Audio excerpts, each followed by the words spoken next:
The casting for the 1972 movie Beware. The Blob was a unique process.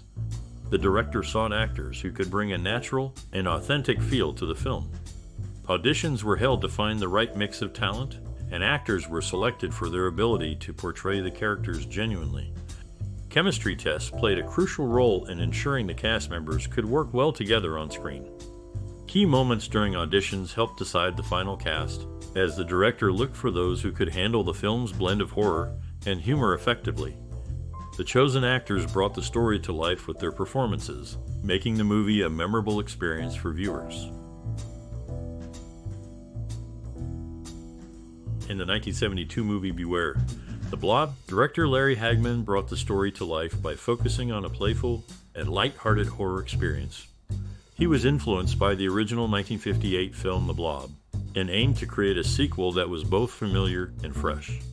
His style was to use humor and satire to engage the audience, making the horror elements more enjoyable rather than truly frightening.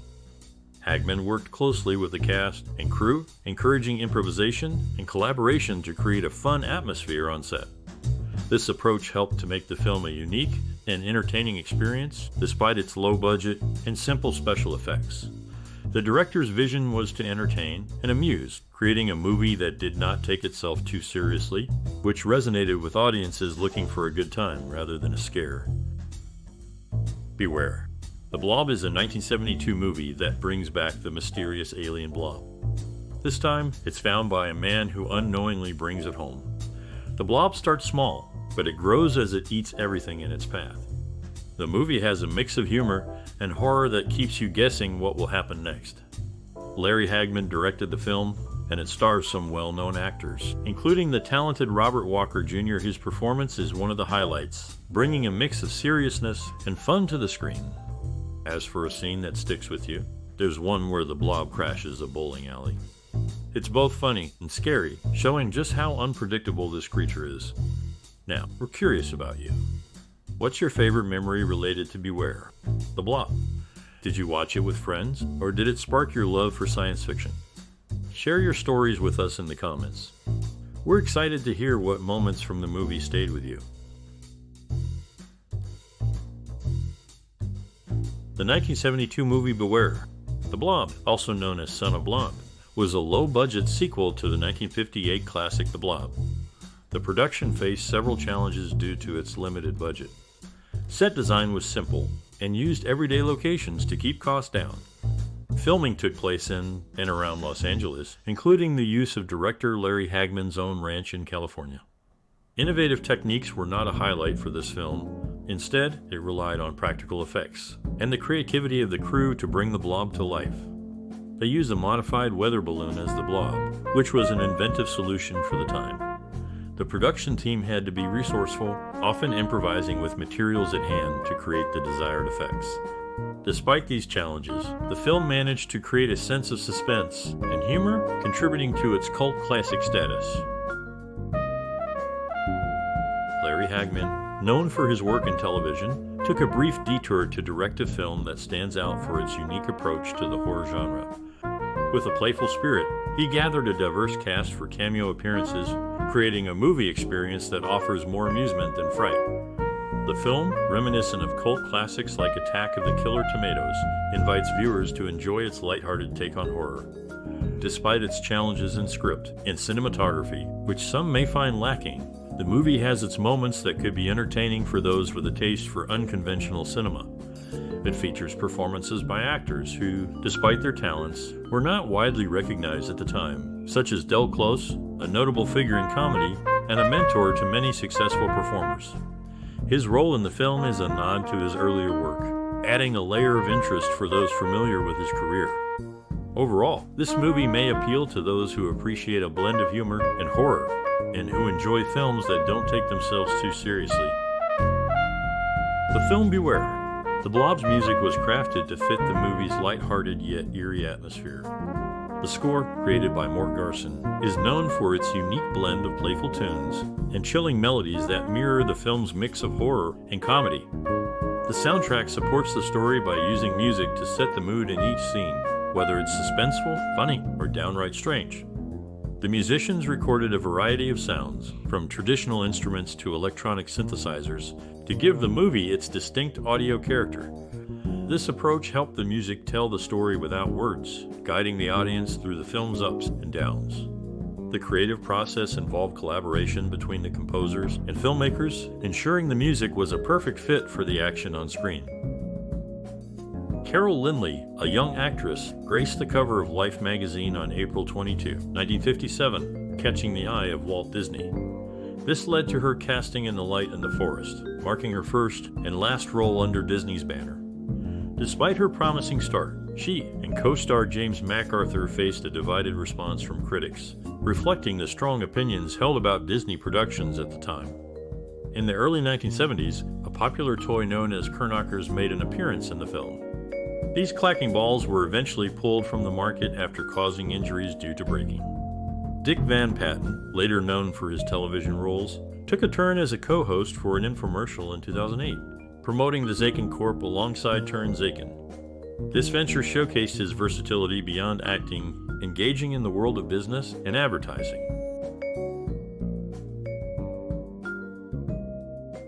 In the 1972 movie Beware, The Blob, the scene where the Blob enters the bowling alley stands out.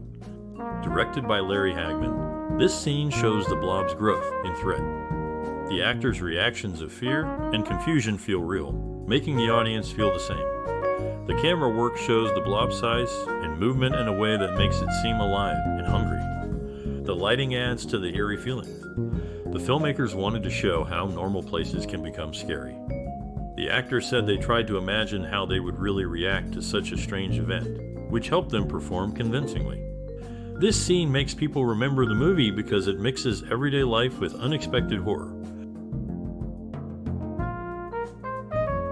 In the early 1970s, Larry Hagman faced personal challenges, including a struggle with alcohol that led to a falling out with his mother, Mary Martin. His issues with alcohol became so severe that he was removed from his family home. A decade later, the film he directed gained renewed attention with a clever marketing twist, referencing his role in the popular television series Dallas. Meanwhile, Cindy Williams, another actor in the film, had already made a mark in cinema with her roles in American Graffiti and The Conversation, both recognized by the Library of Congress for their significance in American film history. The 1972 movie Beware. The Blob, also known as Son of Blob, was a sequel to the 1958 classic The Blob.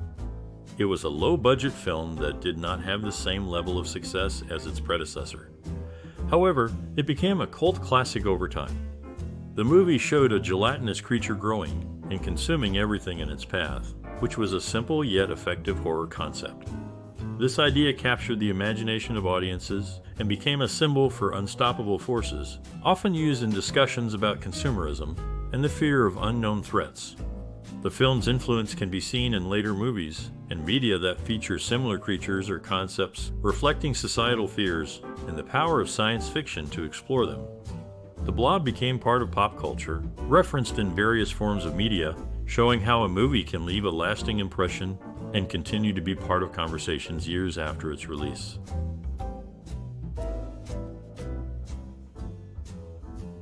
In the world of entertainment, connections between different works and the personal interests of actors often bring a unique layer to the experience. Larry Hagman, known for his role in this film, was also a dedicated fan of the television series The Sopranos. The locations used in movies can become quite famous, as seen with the Grand Central Bowl in Glendale, California.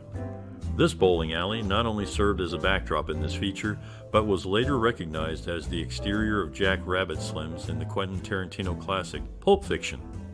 Carol Lynley, another actor in the film, admired Cameron Diaz greatly, with There's Something About Mary ranking high on her list of favorites.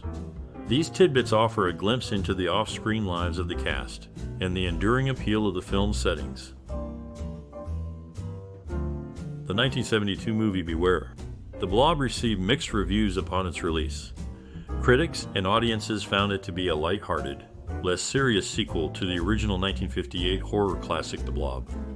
While it did not earn any major awards or nominations, the film has gained a following for its campy style and special effects. For the cast and crew, Being part of a movie that has entertained audiences for years is a significant achievement. The film's lasting appeal shows the hard work and creativity that went into making it. It stands as a fun piece of cinema history from the early 70s. In the world of cinema, unexpected turns are common. Carol Lynley, known for her role in the Poseidon Adventure, was not the actual singer of the famous song The Morning After, despite later claims. It was Renee Armand who lent her voice. The sequel to the classic The Blob was born from a combination of nostalgia and new ambition. Jack H. Harris, inspired by the original success, revisited a dormant script for a follow-up. His son Anthony, fresh from university and eager to make his mark, joined forces with him. Their neighbor, Larry Hagman, intrigued by the concept and the chance to direct, rallied a group of friends to join the project, all eager for the unique experience of being part of this sequel.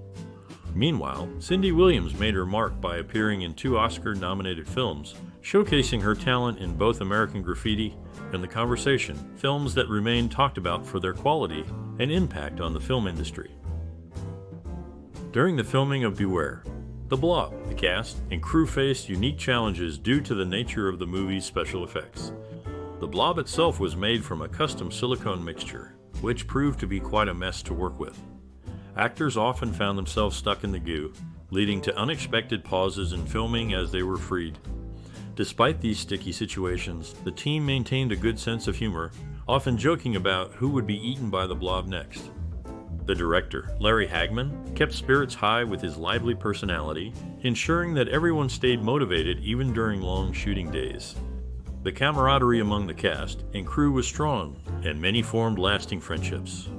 This sense of unity helped them overcome the technical difficulties and create a film that remains a cult classic to this day. The experience was a testament to their dedication and teamwork, making the production of Beware, The Blob not just a job, but a memorable adventure for all involved.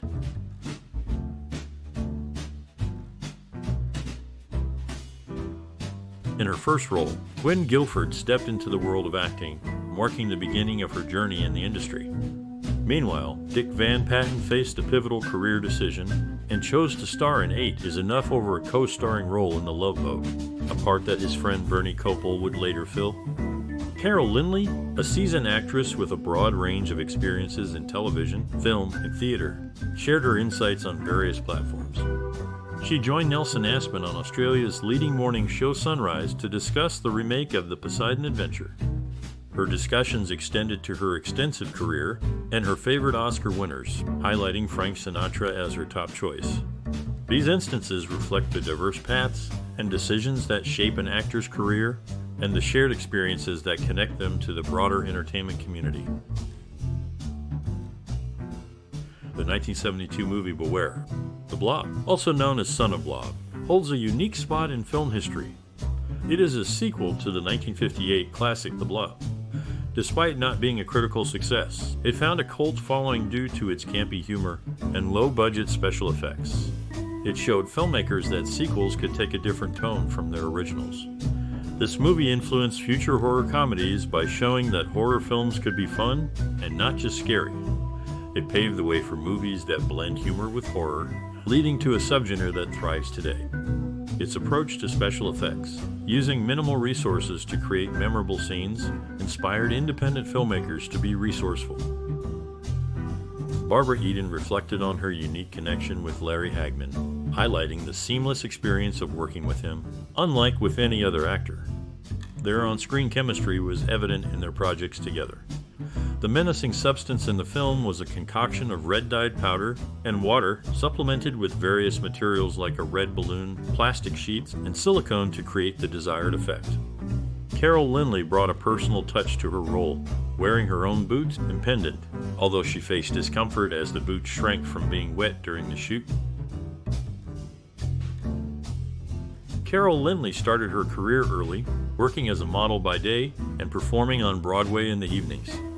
Her performances in plays like The Potting Shed and Blue Denim earned her significant attention. Burgess Meredith, another actor, had a memorable moment in film history, albeit for a less flattering reason, as he was awarded for an embarrassing scene in Such Good Friends. His life came to a close shortly after the passing of his co-star Helen Shaw, with whom he shared the screen in Twilight Zone the movie.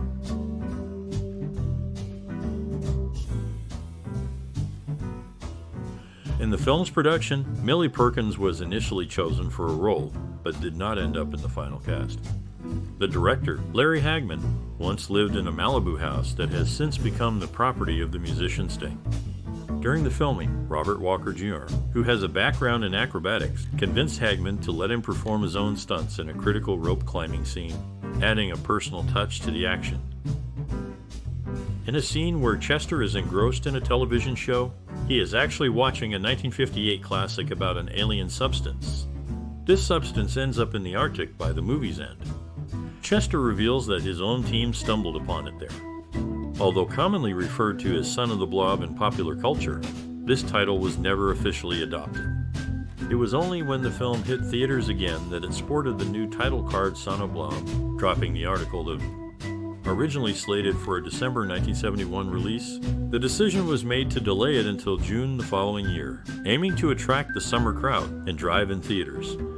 The marketer behind the strategy, Harris, also tested the waters by pairing it with other movies he owned, like Equinox, and even experimented with the title Son of Blob in certain areas. The film made its television debut 2 years later in 1974. If you remember watching Beware, The Blob back in 1972, or if you've seen it since, we'd love to hear how this movie touched your life. Did it change the way you see movies? Maybe it was a fun scare, or it sparked a love for science fiction. Share your story with us and join the conversation. Your experiences are valuable, and we're eager to hear them. If you enjoy these trips down memory lane, don't forget to hit the like button, share with friends, and subscribe for more discussions about the classics of cinema. Your participation helps keep the memories and the magic of these old films alive for everyone.